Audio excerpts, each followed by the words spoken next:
A state house bombshell. A conservative lobbyist says Indiana lawmakers are planning what he calls a sneak attack to pass LGBT protections into the state's Civil Rights Act. But tonight, state lawmakers are calling his statements ludicrous. Erica, we're at the State House tonight, where the General Assembly is scheduled to meet back here in less than a month for the first official day of the 2016 legislative session that is called Organization Day, and in the past has historically been mostly ceremonial. But in a 4.5-minute video posted to his website and YouTube, Advance America Executive Director Eric Miller warns of a possible, quote, sneak attack here at the State House on that day, one to pass a bill that would offer statewide protections for the LGBT community. The children of Indiana are in danger. My name is Eric Miller.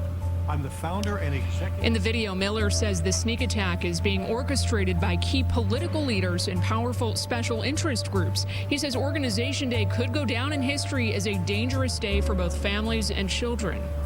This is nothing more than the political establishment in the Indiana State House abusing the legislative process in order to take away your right to impact your government. This sneak attack must be stopped.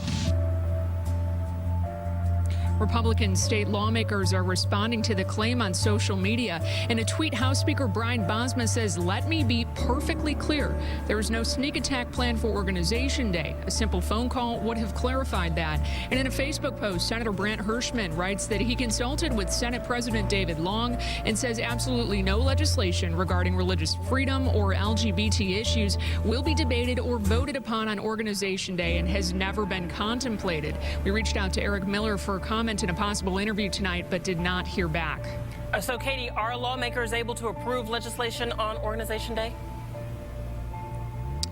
They can. Erica, we took that question to the House Speaker's office, and they tell us that there's nothing in law to prevent lawmakers from passing something on Organization Day, but as far as they know, it has never been done before. A mass wedding has been held in Taiwan with 123 couples tying the knot in a joint ceremony in Taipei. And while gay marriage hasn't been legalized in the country, 10 same-sex couples exchanged vows at the annual event for the first time. Over 16,000 couples have participated in mass wedding ceremonies hosted by the Taipei city government since 1973. But this is the first time same-sex couples have been permitted to participate. Despite no formal recognition of the union by the state, the participants were thrilled to be able to join in. I'm very pleased to participate in this event, sharing our happiness with everyone, because the more happiness we share, the more happiness we get. I hope our relationship is seen by everyone. Earlier this year, the government approved a revision of the rules of its mass wedding ceremony, enabling same-sex couples to register for the event. Taiwan is one of Asia's most gay-friendly places. Polls show a majority in favor of gay marriage, and a study commissioned by the Ministry of Justice advocated legislation. Another church in St. Louis, Missouri this week burned, making it the seventh this month. The previous 6 fires happened at predominantly African-American churches within a few miles of each other, but this latest one was a church outside the radius of the previous. And area media outlets are reporting the church's congregation here is largely white. Authorities say the churches have been empty at the time of the fires and no one's been injured. 20-year-old Austin Go used to work here at Kindred Transitional Care and Rehab Facility. A warrant has been issued for his arrest. So far, he is not in custody. According to court documents, Go faces 3 counts of attempted sexual battery and 3 counts of sexual battery. The suspect is accused of trying to get one of the female victims to touch him sexually, but she told him no over and over. He allegedly forced a second woman to actually touch him. In total, there were 3 victims, 2 women and 1 man. The man has dementia. Paula Hoffman has a relative who is a patient at the facility. Is it upsetting to you that someone they hired there to care for these people is actually abusing them? Yeah. It's wrong. I really don't know how to say that it's wrong. Go denied the allegations against him. He was a new employee, and it was his first job working with seniors in health care. The prosecutor wants it to be his last. anytime that there's somebody who's in a position of trust, be it with children or be it with people that may have some special needs or elderly, and someone takes advantage of that position of trust, it's something that our office and this community takes seriously, and we want to do everything we can to hold people accountable and not allow that to happen again. A spokesperson for Kindred says it will fully cooperate with the investigation and that it conducts background checks for all its employees. Mexican police have found an 800-meter-long tunnel used to smuggle drugs into the U.S. city of San Diego. It starts from the Mexican city of Tijuana and is reported to belong to the fugitive drug cartel leader Joaquin El Chapo Guzman. Police said they detained 16 suspects and seized 10 tons of marijuana on Wednesday, October 22nd. Pictures taken from inside show the drugs were being smuggled using a rail car system. Over 850 packages wrapped in plastic and tape were waiting, ready to be transported. Authorities have described the tunnel as sophisticated because it was well lit, ventilated, and built with metal beams to prevent it from collapsing.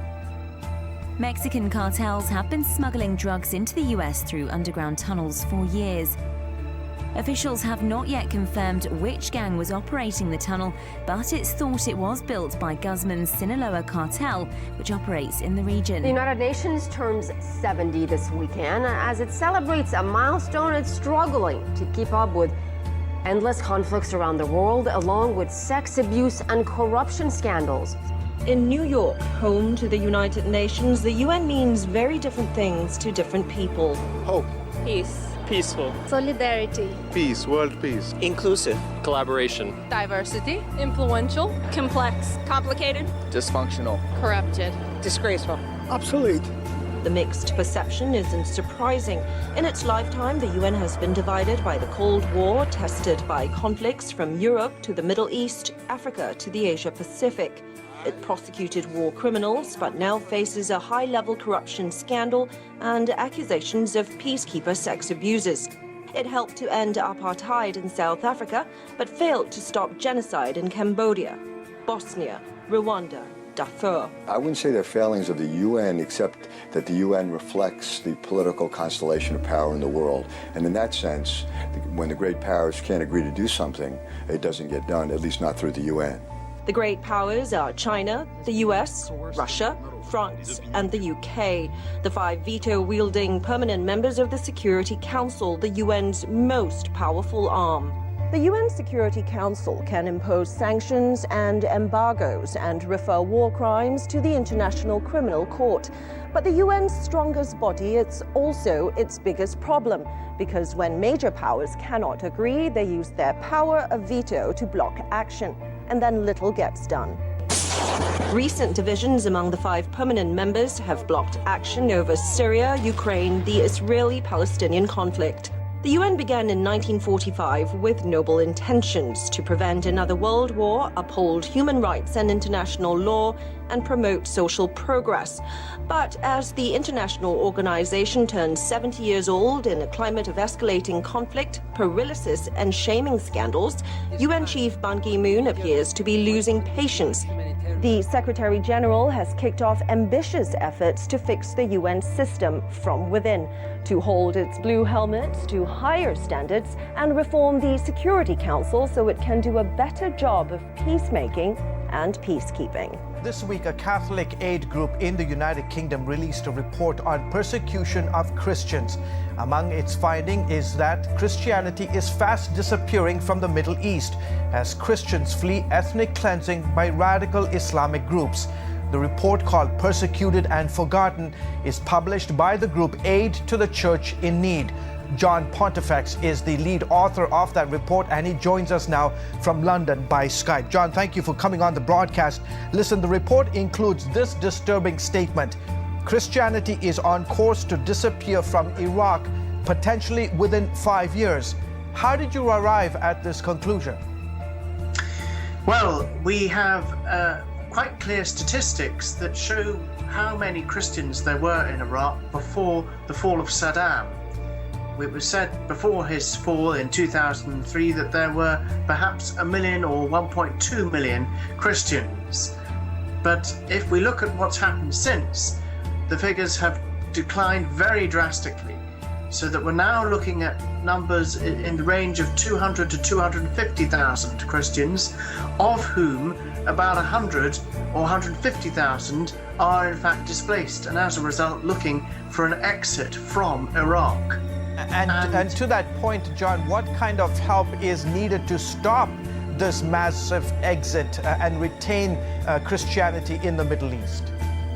Well, the first thing is emergency aid, because so many of them have been forced to flee their homes and are living in displacement areas where they are lacking basic food, basic shelter, basic medicine, and all sorts of other emergency aid provision. And so aid to the church in need is among those organizations providing that emergency help. Otherwise, these people would basically die. It's interesting that you discovered in your report that it's not only in the Middle East, you're also seeing this level of persecution happening in Africa. Tell us what's happening there. Well, it seems that extremist Islam is making a definite bid for the soul of Africa, and particularly in Nigeria and in the surrounding countries, and also in East Africa, spreading down from Sudan. Of course, Egypt has had its troubles, and right down to Ethiopia, Eritrea, Kenya and Tanzania have each in their own ways experienced an upsurge of extremist Islam, which has different names but has the same outcome, namely pressure on those groups that it perceives as contrary to its expressed way of life. And Christians are in many ways top of the list to get rid of. Your country's Prime Minister David Cameron introduced, in fact, your report to the House of Lords. Tell us what he said. Well, he wrote a letter to be read out at the launch of the report, and in it he spoke about what he called the systematic discrimination and exploitation of Christians who are driven from their homes. And he commended this report, saying that it actually gives a voice for the voiceless. It's interesting because it's not just David Cameron, but Pope Francis and other world leaders have spoken out against the suffering church in the Middle East. But it appears that nothing is being done. I mean, your reports we've been doing for the last 4 or 5 years of the persecution taking place in the heart of the Middle East. It appears that all of this is falling on deaf ears, that the United States, Great Britain is not doing enough in order to save this religion from extinction, right? Yes, it's absolutely clear that we see a disconnect between words, many fine words, of those who express concern and indeed dismay at the persecution of Christians, and actions which are precious few. It's interesting, John, that even though there is terrible persecution, we're also hearing reports that the church is thriving like never before. What do you make of that? Well, it is thriving in some parts, but we have to be clear that what really emerges from this report is the extent to which Christianity is being pushed back. We are certainly seeing what we would call an ethnic cleansing motivated by religious hatred. We would certainly call it a cultural genocide, and we would see it as part of extremist Islam's vision to rebuild caliphates and construct new ones, I hasten to add, and drive Christianity not just from its ancient heartland, but from more recent places where it has sprung up. And it needs to be absolutely clear in people's minds that this is a very genuine threat.